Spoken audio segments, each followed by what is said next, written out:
Hello, and welcome to Precon Decon, the video series where I deconstruct the pre-constructed decks of Magic the Gathering's history. In this video, we are continuing our look at Champions of Kamigawa, and we're going to look at Spiritbane, which is a mono-red deck. So we have the deck list here. So we've got 23 creatures, 10 instants, 3 artifacts, 24 mountains, mana curve off to the side there. Let's start looking at the cards in a bit more detail. So we have a variety of goblins here. So we have 4 Aki Avalanches, so it's 1 red mana for a Goblin Warrior. Sacrifice a land, give itself +2/+0 to end a turn, but you can only do this ability once a turn. I mean, immediately off the bat, like, it's nice there's a playset of these, but, like, these are also, I think, not wonderful. I think, like, sacrificing a land is always, like, such a huge kind of, like, cost to pay. I mean, if it helps you win the game, then sure, like, it lets them punch up and potentially, like, kill a bigger creature that they're blocking or being blocked by. But yeah, sacrificing a land is always, I think, such a gamble to take. 2 Aki Coal Flingers, 3 mana for a 2/2 with first strike, and you pay 1 red and tap it to give your attacking creatures first strike to end turn. That's actually not terrible. I think this is actually okay.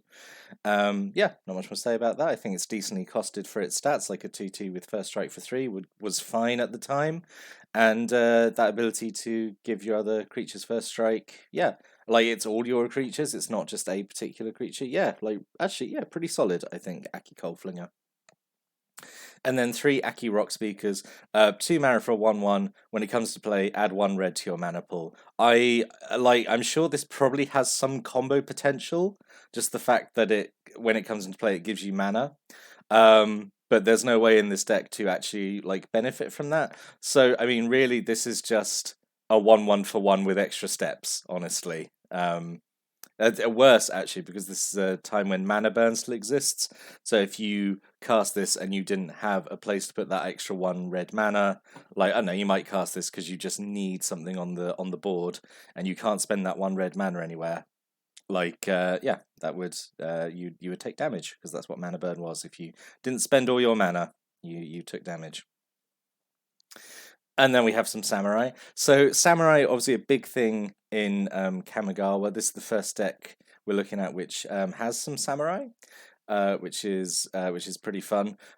They show up a lot more in white, which is the next deck we'll look at. They are sort of secondary in red, and just, like, not in any other color, which is oh no, in black. They're kind of tertiary in black, I'd say. But red is the next most samurai color. So I think all these are perfectly fine. So Battle Mad Ronin, 2 mana for a 1/1 with Bushido 2. Bushido being this ability that all the samurai have. Well, at least in original Kamigawa, they dropped it in Neon Dynasty for this mechanic, which I didn't really like. This kind of, like, exalted effect, which, yeah, I wasn't keen on. I much prefer, like, the original Bushido effect. But so Bushido is whenever it blocks or becomes blocked, it gets a power and toughness boost equal to its Bushido value. So Battleman Ronin Bushido 2 means it gets +2/+2. It has to attack every turn if able. Honestly, at the time, I remember playing this in our casual group, and, like, this was, like, a pretty decent early game, like, threat, because no one really wants to block it early game because it gets a fairly decent boost. You don't want to risk, like, sort of a decent creature getting in the way of it. So normally people just let this through and just kind of let it chip away for 1 at them for kind of like a few turns until they realize, like, oh my god, I've lost 5 life to Battle Mad Ronin because I didn't want to deal with it. But yeah. 2 Brothers Yamazaki. These guys, I think, have a really fun design. So 3 mana for a 2/1 with Bushido 1. That's kind of not great. But if there are exactly 2 permanents named Brother Yamazaki in play, the legend rule doesn't apply to them, which means you can have 2 of them out. They don't, they basically, they don't kill each other, because that used to be the rule for legends at the time, which was. So, and, like, in Kamigawa, this is, like, a bit of a tangent, but in Kamigawa they changed the rules regarding, like, legendary creatures, or legendary permanents even, because this was when legendary became a super type, rather than a subtype. Because up till now it had been, like, if you had, old style rules, this would be like human samurai legend, whereas now it's legendary creature human samurai. So the legendary being the super type, which means now you can have, like, legendary enchantments and legendary equipment, that kind of thing. But anyway, there's a whole tangent about the legendary rule. Basically, this means you can have two brothers Yamazaki out, and it's fine. And when you have two of them out, basically they give each other +2/+2 and haste. So becoming 4/3s with Bushido 1, which is pretty fun. Honestly, this is me probably being a little greedy. I kind of wish that just it said like the legend rule doesn't apply to brothers Yamazaki, and you could just have like a massive family of brothers Yamazaki, which would be kind of fun. I don't know. And I also actually, I'm really talking about Brothers Yamazaki a lot, but I really like in Neon Dynasty, they got a reference. Like there was the samurai sisters, like one was red and one was white. One cared about artifacts and one cared about enchantments. And they were like Yamazaki descendants. It was just really cool. It was just a really nice nod back to these kind of like kind of goofy but I don't know, fun cards, I guess. Anyway.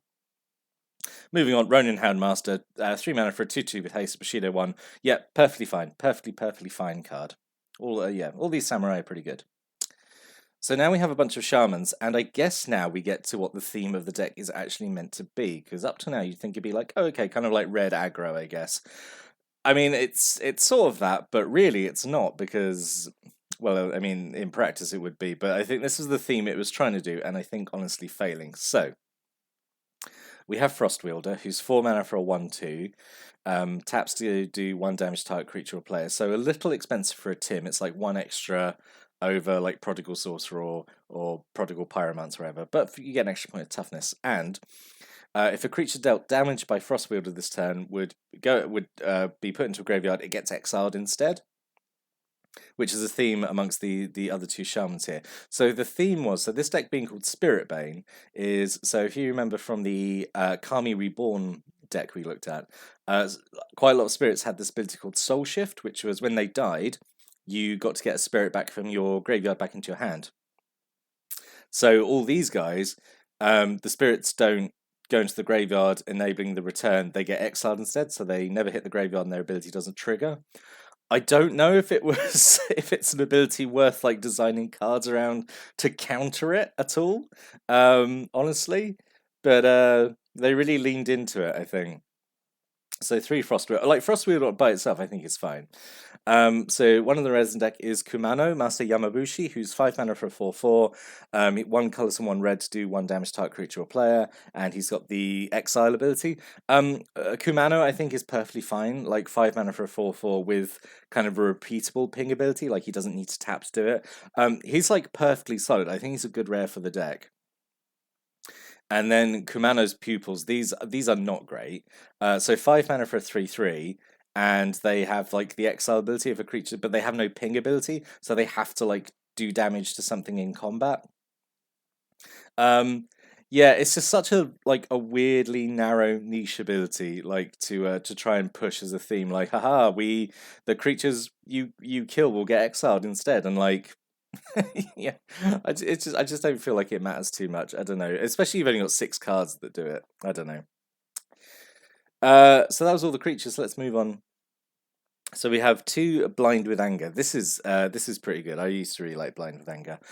So 4 mana instant. It's arcane, which you've got nothing I think in this deck that cares about arcane spells, so it's fine. Untap target non-legendary creature, gain control of it until end of turn. It gains haste until end of turn. So it's a act of treason effect at instant, which is really good. The downside is it can't target legendary creatures, and in Kamigawa, there's a lot of legendary creatures. But most of the time, this is like really good. Active treason mid combat is always a really swingy move because you take like the best attacker and then immediately use it as a blocker. So potentially kill two of your opponent's creatures. So yeah, Blind with Anger is a pretty good card. Crushing Pain is it's a card I always wanted to try and get into a deck, but I never found space for it. Because at the end, it's like it just requires a few hoops to jump through. So 2 mana, arcane instant, does 6 damage to a creature that was dealt damage this turn.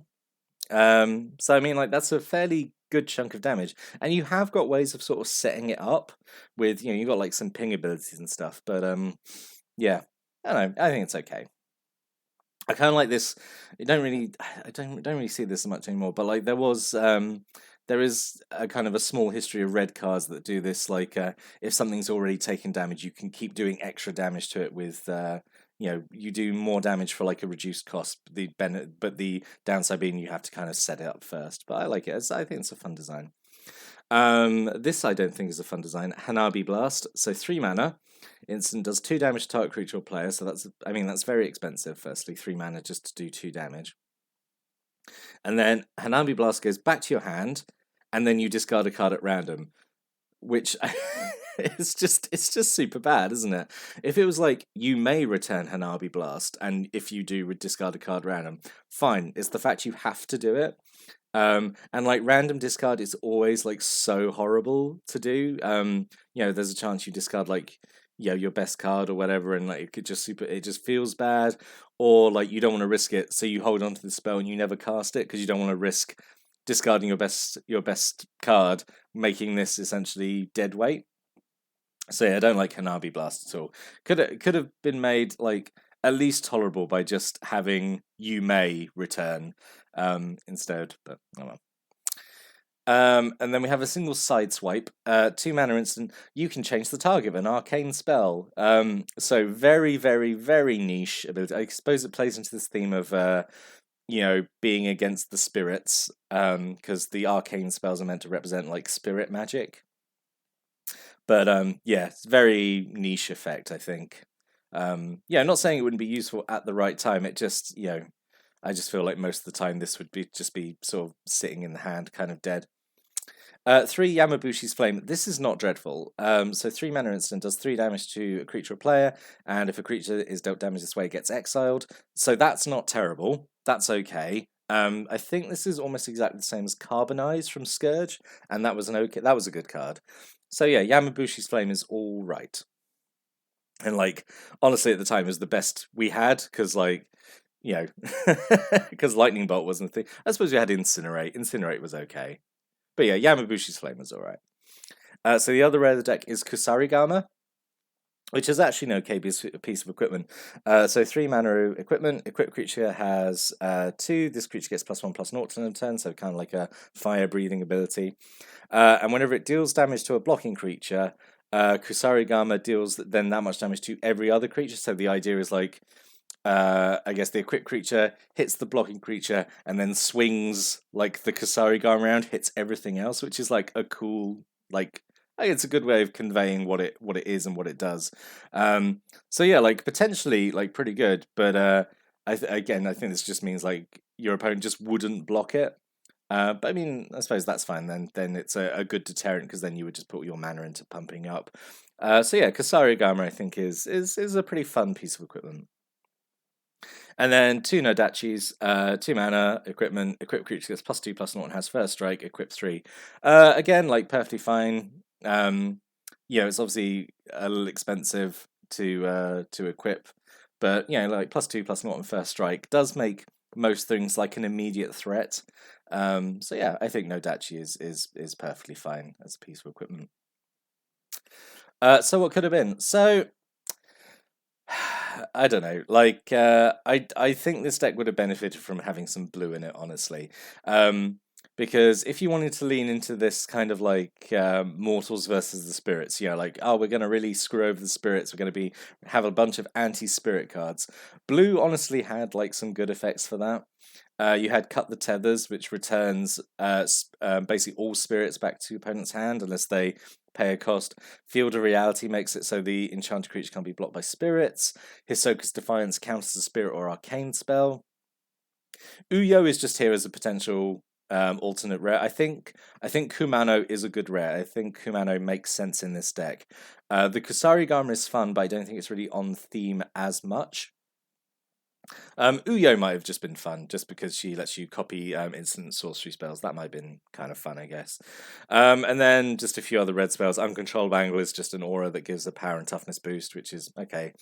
Yamabushi's Storm is like Yamabushi's Flame. It's a spell that does damage and exiles things, but it does 1 damage to everything. So it's kind of like a tremor effect. And Tenza Goda's Maul is like a piece of equipment that's it gets better if like the equipped creature is red and legendary. So you've got a few like legendary red creatures. You got the brothers Yamazaki, which would have been sort of a perfect target for it. But yeah. I don't. I honestly, I don't think there's much you could do to improve the deck because, I mean, in summary, I just think it's like a very weird theme to choose, and this is the thing. It's like a monocolor deck in the first set of the block, where honestly, like I don't. I sort of noticed this with the snake deck I looked at last time. Like the card pool is not good enough to support a monocolor deck, I don't think, which is a shame because like three of the three of the Kamigawa decks are monocolored. But yeah, I just don't think if there had been blue in this, you could have done a bit more with it. But like, I mean, I suppose you get like a lot of play sets of things. But no, it's just I don't know. It just feels like such a weird theme to to hone in on this kind of like, oh no, spirits are really dangerous because they can come back from the graveyard. So we've got some cards that let you exile them. Just like, I don't think it was really a threat that needed to be addressed because it was pretty underwhelming, honestly. But I don't know. That's just what I think.